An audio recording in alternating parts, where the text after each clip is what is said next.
Support for podcasts comes from Milwaukee School of Engineering Center for Professional Education, offering courses in AI machine learning, project management, and more. Program information at msoe.edu/CPE. You're listening to Lake Effect Spotlight from WUWM, Milwaukee's NPR station. Here's one of our favorite conversations about the people, places, and organizations that shape Milwaukee. One of the country's most fundamental environmental laws is under threat.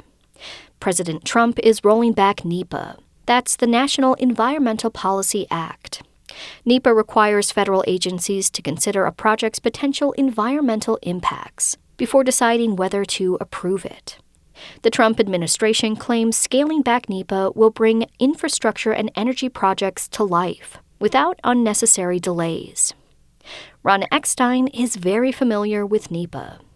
He's a retired state DNR wildlife biologist who spent his career in northern Wisconsin. He saw firsthand how NEPA helped with management of the Chequamegon-Nicolet National Forest. Eckstein is also a founding member of Wisconsin's Green Fire, a group that promotes science-based management of our state's natural resources. He joins WUWM environmental reporter Susan Bence. What NEPA, really tries to do is disclose the effects of proposed activities and then inform the public of what's being proposed.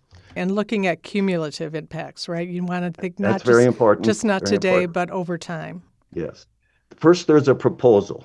All the national forests in the United States have a legal document called a forest plan, hundreds of pages long, that determines the capabilities of the national forest, what kind of plants and animals live there, and how to proceed to manage those forests. And that's a giant public process. That's hard, and the Chequamegon-Nicolet plan dates from 2004. And with DNR, I was involved in helping fashion that plan. And then under the forest plan, what the Forest Service does is take a big chunk of land at a time. So there's 1.5 million acres in the Chequamegon-Nicolet National Forest, and they take chunks of it, like 10,000 acres here and 8,000 acres there and 25,000 acres there, and do a NEPA analysis, which is an integrated team of foresters, wildlife biologists, forest ecologists, soils person. Some forests have an archaeologist. They have wetland people. And they put together a NEPA document that says, this is what we can do to manage this chunk of forest. A whole range of things that's going to be done in that chunk of land. So then they have what's called a draft environmental assessment. It's not an environmental impact statement, which is a giant thing. It's an environmental assessment, which itself is also complex. And so out comes to the public then. The public and agencies or whoever other agencies can comment on it. And then based on the comments, the Forest Service then makes a decision. And then they proceed to implement that process. I would get involved, and the public gets involved in looking at the draft environmental assessment. And another group that works here in Wisconsin is GLFWC, the Great Lakes Indian Fish and Wildlife Commission. They're another group that very carefully looks at these documents.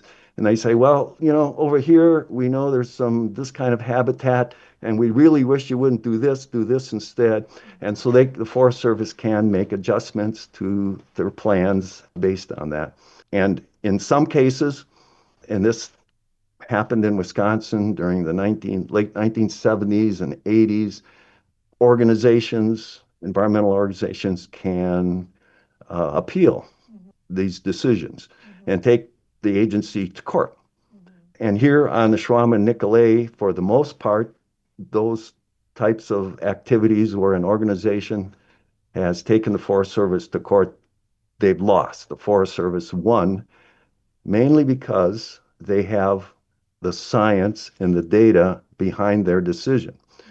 So that's the importance of the NEPA process. It helps the public understand what is going to happen on the federal national forest, and it helps the Forest Service understand what the public wants from the national forest, back and forth.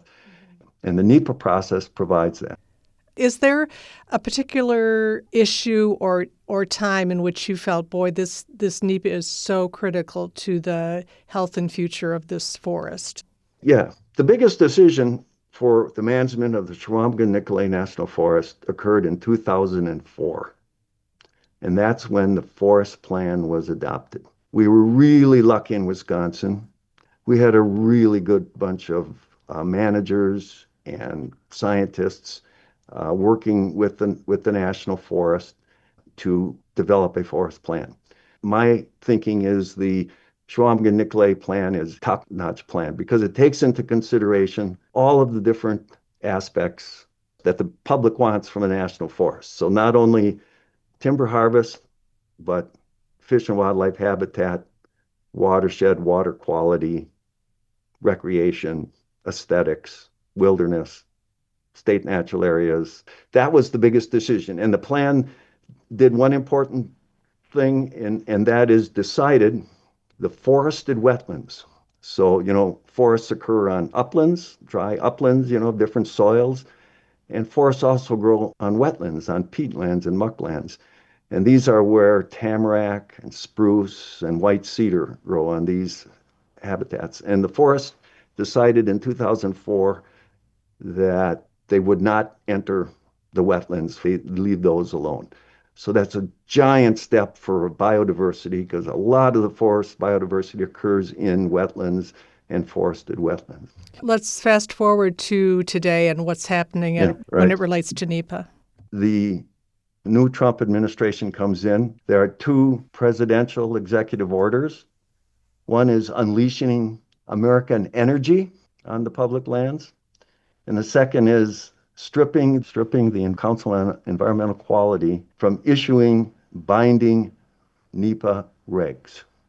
Then the Department of Agriculture, which the Forest Service resides in, and the Secretary of the Department of Interior, which is all the Bureau of Land Management, Land, and the National Wildlife Refuge, also issued secretary's orders. These addressed the energy emergency. The other one addressed achieving prosperity through deregulation. Next thing that happened was just recently, there was a Supreme Court decision about a proposed railroad corridor along the Colorado River in Utah. It was a unanimous decision, and that decision significantly narrowed what NEPA can do, it can review. That court decision said NEPA, under the law now, not under the administrative rules, needs to focus on immediate impacts and not on broad environmental concerns, such as climate or fragmentation of habitat or downstream pollution effects and things like that. Then the third thing that happened was, based on the executive order, the Council on Environmental Quality said, well, okay, now they're all President Trump's appointees. They said, based on that in the court decision, we're not going to regulate NEPA anymore. We're just going to be advisory. So is the final piece at this point have to do with what's happening in Congress? Right. The SPEED Act, currently going through Congress, called the Standardizing, Permitting, and Expediting Economic Development Act, which would change the law. All these administrative things that the executive branch can do are with the rules, how to implement the law. Now, what Congress can do is change the law.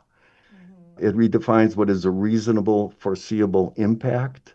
So climate and habitat fragmentation can't be considered. It bans updated information.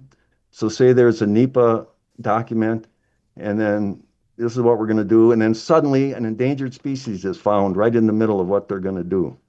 Well, the SPEED Act says can't consider that. Once the document is there, that's it. You gotta keep moving. Other agencies like the Fish and Wildlife Service, their review of Bureau of Land Management and Forest Service decisions is narrowed. The window for legal challenges of NEPA decisions, or decisions based on NEPA, is really narrowed. It's only 150 days. Do you have a greatest concern around these NEPA modifications?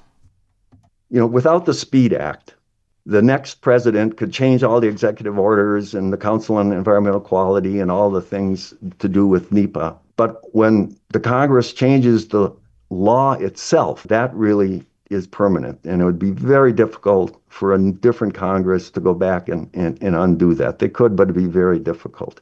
And so our organization, Wisconsin Green Fire, believes that the NEPA process should be able to do what it was intended to do. And that is protect the environment, make sure man and nature work together, and to make sure that people can understand what agencies are doing with their public lands. The bottom line for me is these are our public lands. The public lands belong to everybody. You and I and everybody, those are our lands, our public lands. And we should have a say in how they're managed. And the way we get the say is through a process of determining what's out there, what's the best way to manage, then asking, you think that's right, public out there? You think that's a good idea? And ability, in the end, if there's a dispute between an agency and what kind of management they're going to do, then we have the courts to look at that and make a decision. And the way it's going right now in the future, the NEPA process is being narrowed, and the public won't have as much ability to look at what federal agencies are doing. Where NEPA has been used in our national forest here in Wisconsin, we're the leader in timber production and still haul all the benefits of wildlife habitat, forest diversity, abundant fish and wildlife in our forests. So it's been very successful here in Wisconsin.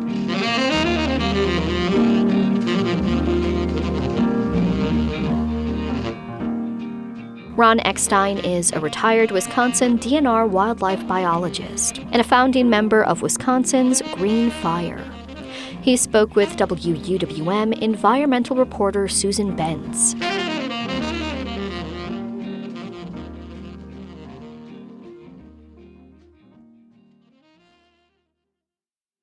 Lake Effect is a daily talk show on WUWM, Milwaukee's local NPR station. It's a show where we share the stories about the people, places, and organizations that shape the city.